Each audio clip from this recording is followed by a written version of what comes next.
On the night of December 31st, 1958, in the Grand Hall of the Havana Riviera Hotel on the Havana seafront, the sound of music and clattering chips drowned out the waves.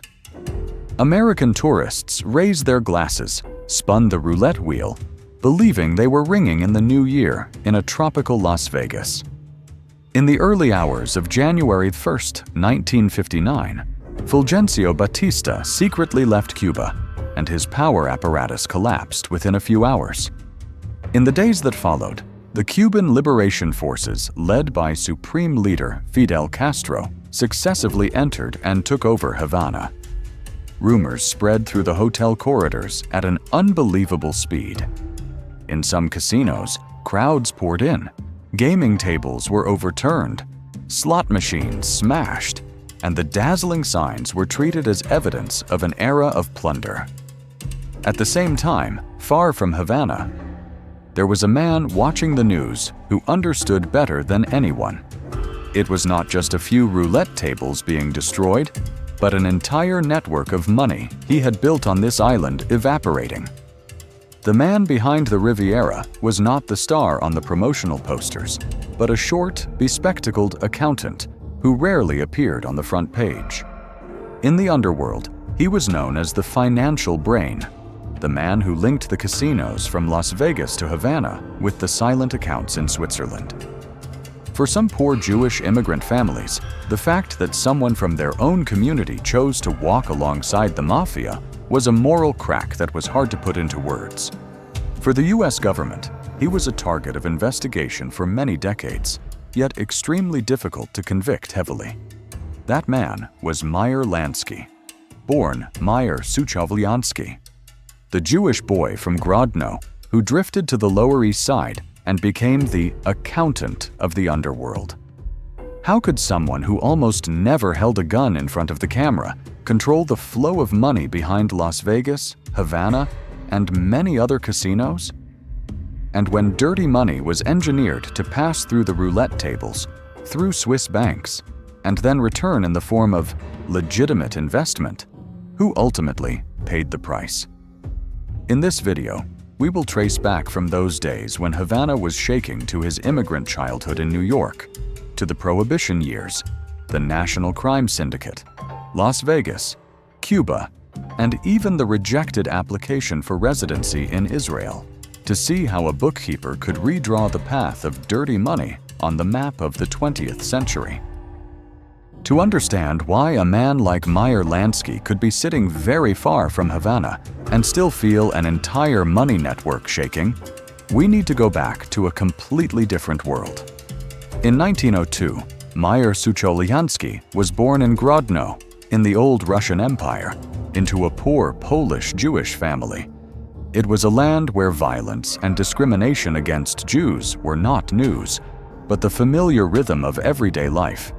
Stories about pogroms, about shop fronts being smashed, about having to pack up belongings in a single night to avoid trouble, slipped into family meals as a kind of wordless warning.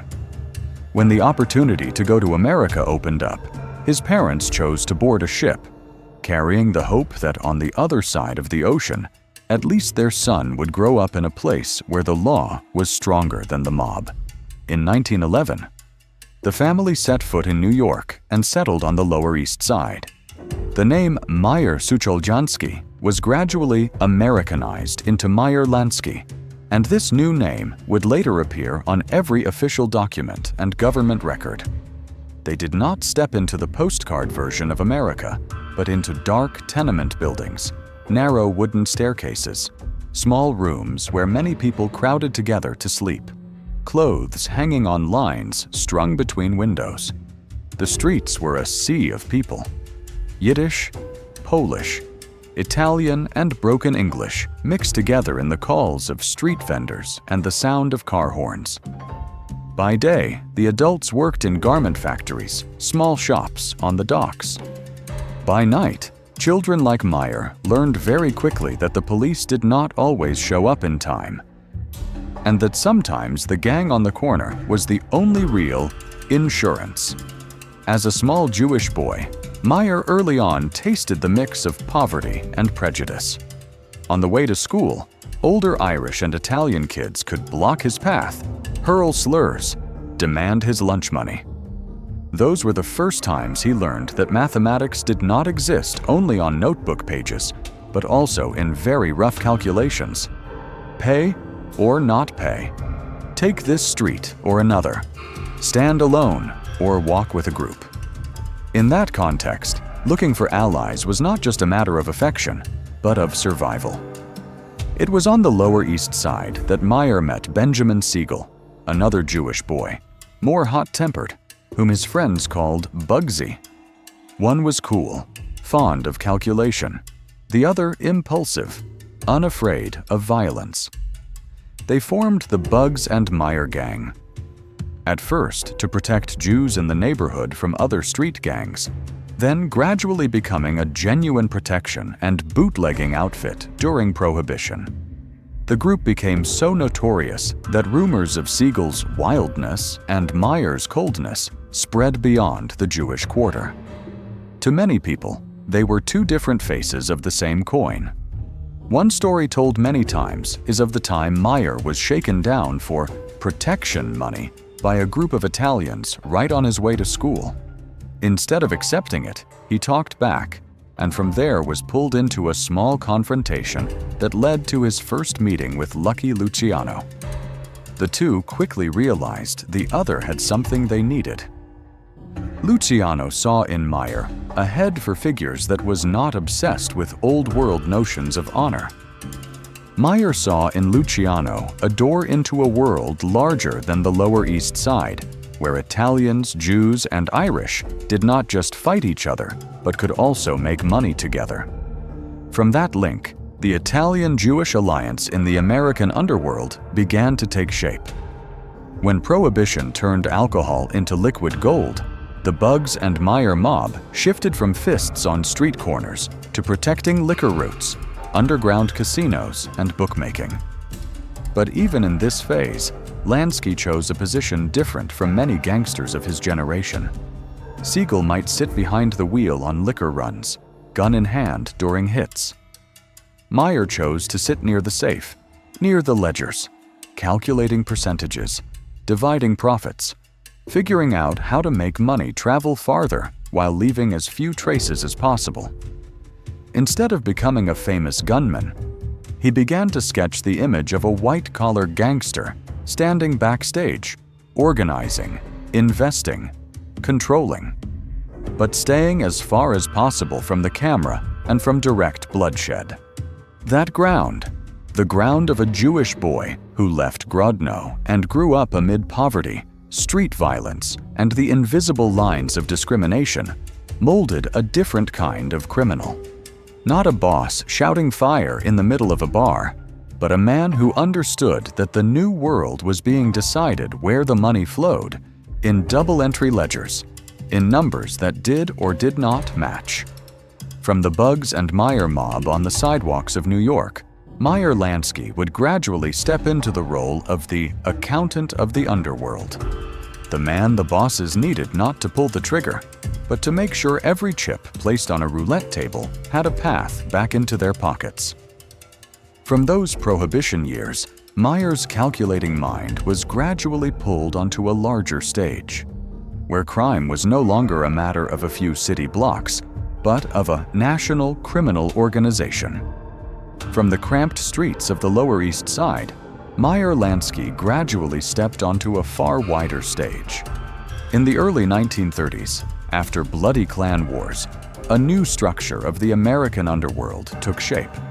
It was no longer just Italian, Jewish, and Irish gangs fighting over individual corners, but a loose national crime organization that the press would later call the National Crime Syndicate. There you found names like Lucky Luciano, Johnny Torrio, Frank Costello, Bugsy Siegel. And in the midst of bosses who liked to stand in front of the crowd, there was a small, quiet man entrusted with holding the keys to the safe. Lansky's role was not to fight for the boss's throne. He took a different position, less glamorous, but far more dangerous. the man who kept the books, negotiated percentages, and distributed profits between regional groups. In other words, he became the banker of the underworld, the man sitting at the unofficial clearing center, ensuring that every bookmaking operation, every casino, every bootlegging route produced a stable cash flow, and that it was divided in a way that minimized conflicts between factions as much as possible. For men used to settling disagreements with guns, having someone willing to do the adding and subtracting for them was an unexpectedly useful luxury. During World War II, Lansky's dockside network and his connections with Luciano were also exploited by U.S. TerrorFiles and naval intelligence in Operation Underworld to protect East Coast ports from sabotage, a covert chapter of cooperation that rarely appears in official reports. After Prohibition ended, Lansky understood that the golden age of bootlegging would have to give way to something more sustainable. He shifted his focus to legal and semi-legal gambling. From racetracks and card rooms in Florida and New Orleans to new projects in the Nevada desert. When Bugsy Siegel dreamed of a modern casino in the Nevada desert, the Flamingo, opened in 1946, it was Lansky who persuaded the Italian bosses to put up money. In the eyes of many bosses, it was a crazy plan, throwing money into the sand. In Lansky's eyes, it was the perfect laboratory for turning gambling into a money-laundering machine with a legal facade. After Siegel was shot dead in 1947, the people brought in to run the Flamingo were not new gunmen, but men Lansky trusted, ensuring the money would continue to flow through the pipelines exactly as designed. On the surface, a casino was simply a place where customers played cards, spun roulette wheels, and pulled slot machines. People came to Las Vegas or Havana with dreams of striking it rich, or simply to forget a dull work week. But for Lansky, the casino floor was where cash was collected on an industrial scale. Every gaming table was a collection point. Every chip converted back into dollar bills was a line of data entering the system. The casinos in which he held a stake were designed to suck up every last dollar from workers, businessmen, and tourists, then push it up into the higher levels of the underground financial system. The second tier lay behind closed doors, where the lights were off and the music had faded. The count room. There, the rule was not luck, but precise arithmetic. Lansky understood Capone's lesson well. The man was brought down not by the number of bullets fired, but by tax figures that did not match. So he designed a skimming system that was almost industrial in nature. Casino revenue flowed into the count room, but before it was entered into the official books, a portion was pulled out, broken up, packed into suitcases, loaded onto trucks and planes, and sent back to the East Coast. Those sums never appeared in the reports submitted to Nevada authorities, but everyone listed in the second ledger knew they existed.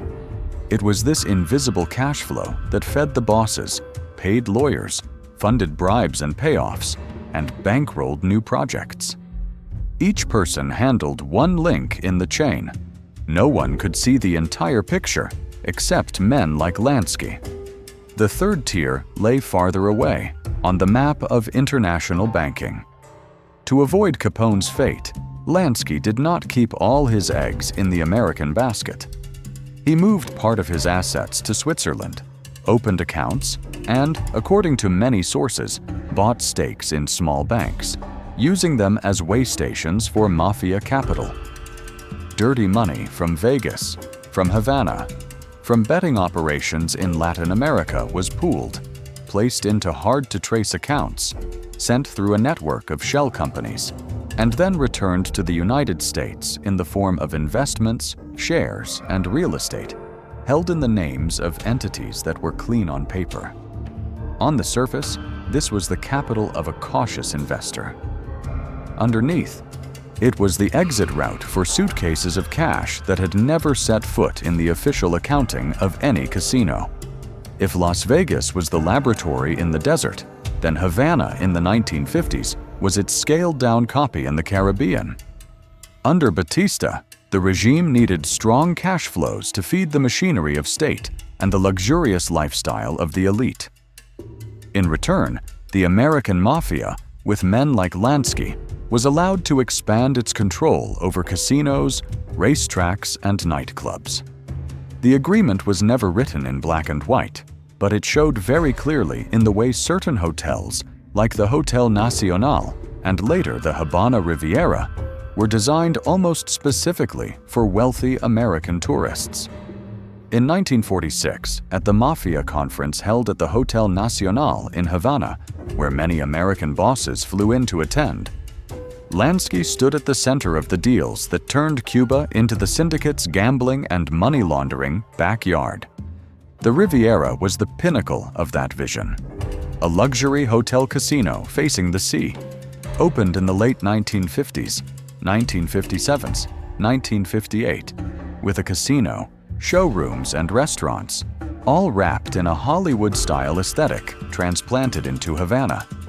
In the few surviving photographs, Lansky is not standing at the center of the frame. He usually dodges the camera, sitting at the edge of the shot, hands in his pockets or holding a cigarette, looking up at the revenue boards rather than at the lens. But the major decisions on design, investment capital, and profit sharing all bear the imprint of the way of thinking he had honed since the Bugs and Meyer days, seen from afar. Las Vegas and Havana in those years might look like stories of flashy lights, of hot-headed figures like Siegel, of famous Italian bosses. But if you zoom in on the structure, you see that the real laboratory lies in the ledgers Meyer Lansky drew up. 3 tiers linked by money. The casino floor, where cash is sucked in. The count room, where the flow of money is split in 2.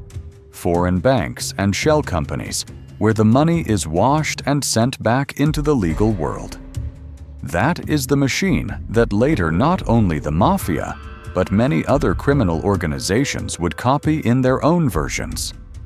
And at the center of that first machine was not the silhouette of a gunman, but a small man with glasses, carefully adding and subtracting numbers that seemed lifeless on the page. When you look at the diagram that Meyer Lansky drew up, everything looks very abstract. But behind each flow of money in that ledger are specific human beings, with work shifts, bills, their own worries, and most of them have no say in what kind of ecosystem they are standing inside. In Las Vegas, casino employees, dealers, waiters, and waitresses, housekeeping staff, are the people who come into closest contact with the machine and yet know the least about it. They receive steady wages, sometimes good tips, working under lights far more attractive than any factory or mine. But the real owners of the place are not the companies on the signs, but people like Lansky and his partners. The unions are controlled, the employment contracts fragile. Anyone who openly talks about actual revenue being different from the declared tax figures, about bags of cash being taken out of the count room before they go into the books, can lose their job, be threatened, or simply never be hired in the industry again. They live inside a paradox, working in a legal industry, while everyone knows that something outside the legal framework is steering the big decisions. Right across the table, gamblers walk into the casino with their own stories. Some are tourists, treating the games as part of the experience. Some are workers, drivers, small shop owners, bringing the savings of several months with the hope of changing their luck. When they lose, they are invited to have another drink, encouraged to take out a quick loan. Just a small amount, you'll win it back in no time. The interest rates are extortionate, the paperwork vague. By the time they can no longer pay, violence starts to follow like a hidden fee. Robbery, fraud, and vice in the neighborhoods around Vegas partly stem from the debtors of that very gambling machine. That dirty part rarely makes it into the glittering films about the neon strip, but it is the real side of the story when seen from the perspective of the borrowers. Las Vegas and Havana in that period were both highly efficient machines for sucking up value. For middle-class Americans, they were places where wages, bonuses, sometimes even their children's tuition were put on the roulette table. The on-the-books share of the revenue belonged to the company listed as the owner. The part that never appeared in financial reports, the part skimmed off in the count room and carried back to the East Coast in suitcases, belonged to the syndicate. In Havana, the story was tied even more directly to political injustice. The casinos and luxury hotels were closely intertwined with the Batista regime. Money poured into them helped sustain a corrupt government and a repressive security apparatus.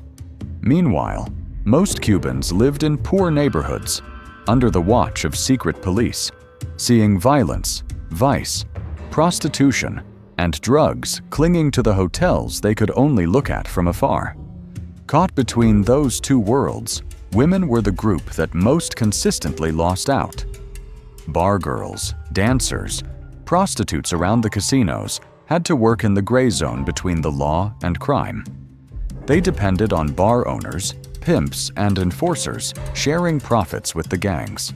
The police could raid at any time, but the real owner of the casino or the financier behind it was rarely named. Unlike the prostitution case that led to a heavy sentence for Luciano, Lansky's name rarely appeared in official files about sexual exploitation. Even so, the casino nightclub model he helped build clearly relied on female labor that was cheap, easily replaceable, and had little voice. They stood at the door, poured drinks, smiled, becoming part of the backdrop that made customers willing to spend money, while the chance of getting out of that life almost did not exist.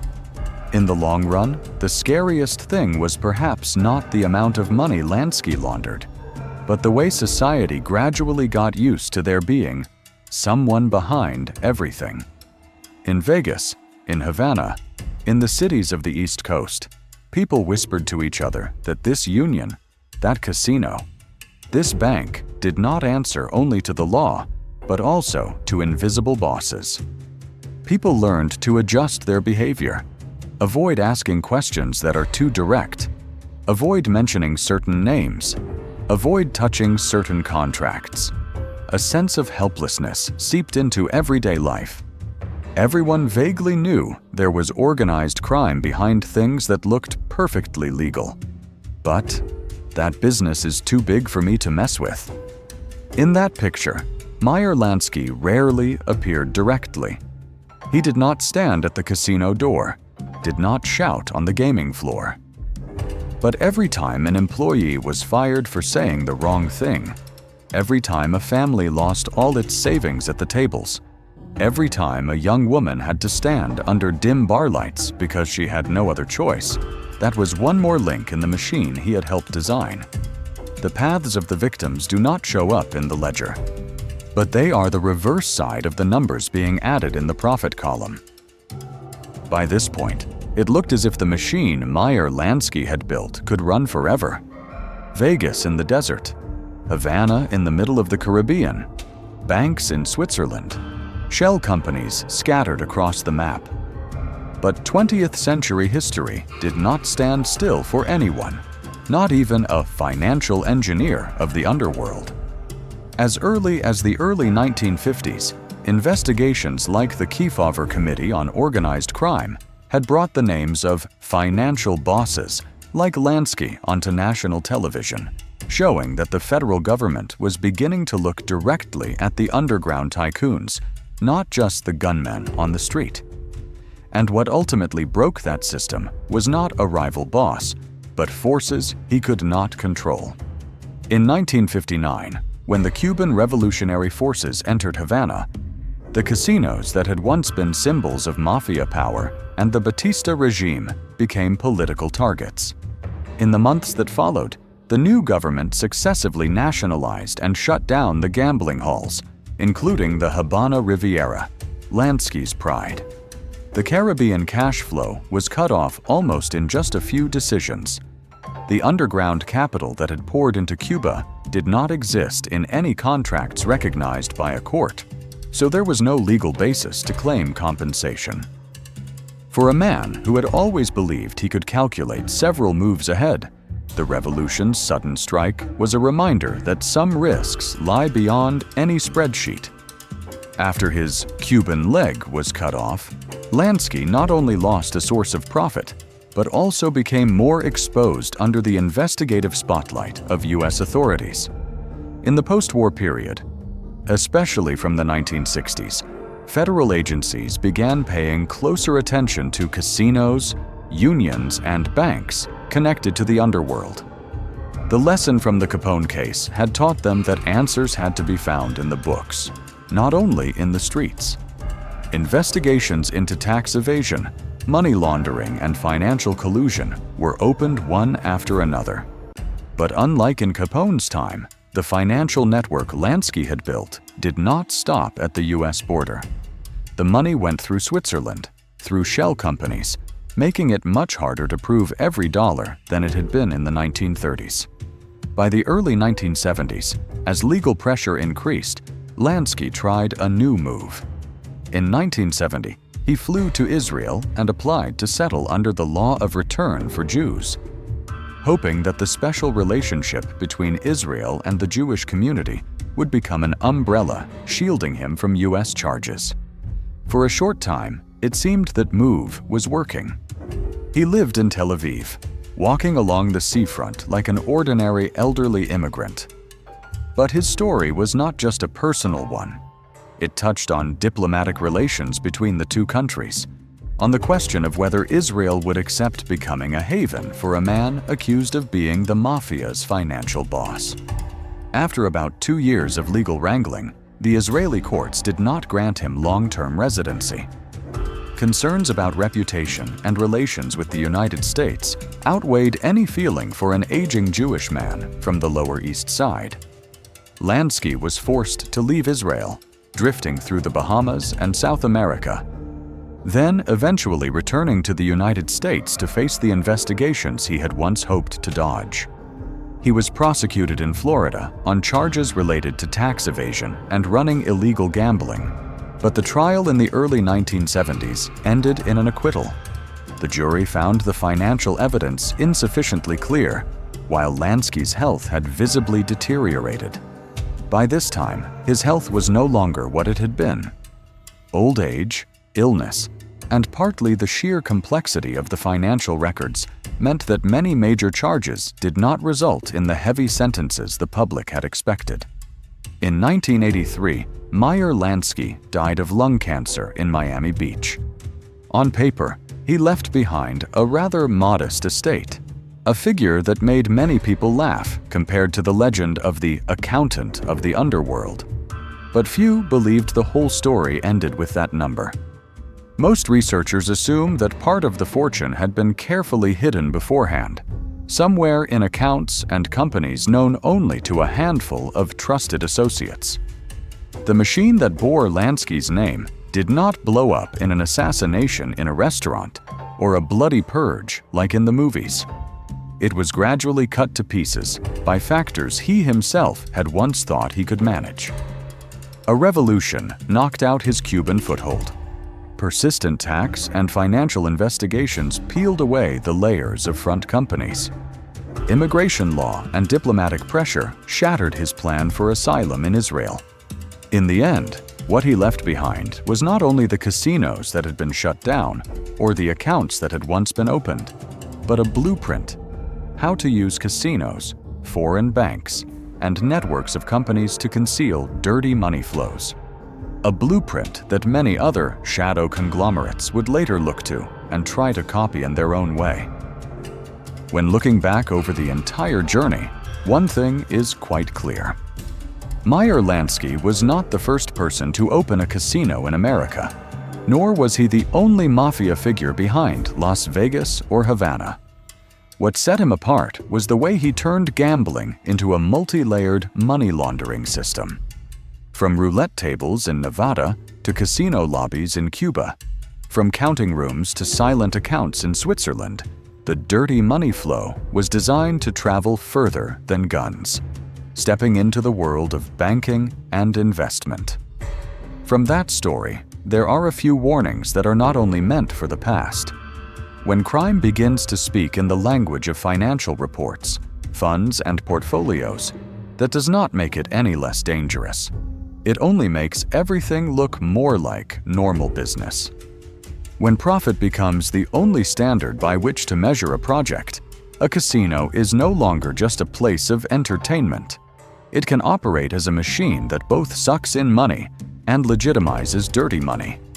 And when a society becomes used to the fact that real power does not lie on paper, but in the hands of those hiding behind unions, banks, and casinos, it leaves a vacuum for the next accountants of the shadows to step into. TerrorFiles retells stories like Meyer Lansky's in order to decode the formula of power and dirty money, taking the side of those who have to live under that system, not to add any extra halo to any boss. This is an effort to look directly at how a set of ledgers can change the life of an entire city, an entire island, an entire generation. If any detail in this episode makes you think of today's shadow conglomerates or money laundering cases, please share it in the comments. Don't forget to subscribe to the channel, share the video, and leave your thoughts. That is one way to keep the stories of dirty money flowing through Las Vegas and Havana from being buried in the old crime stories section, and instead turn them into lessons we still refer back to in the present.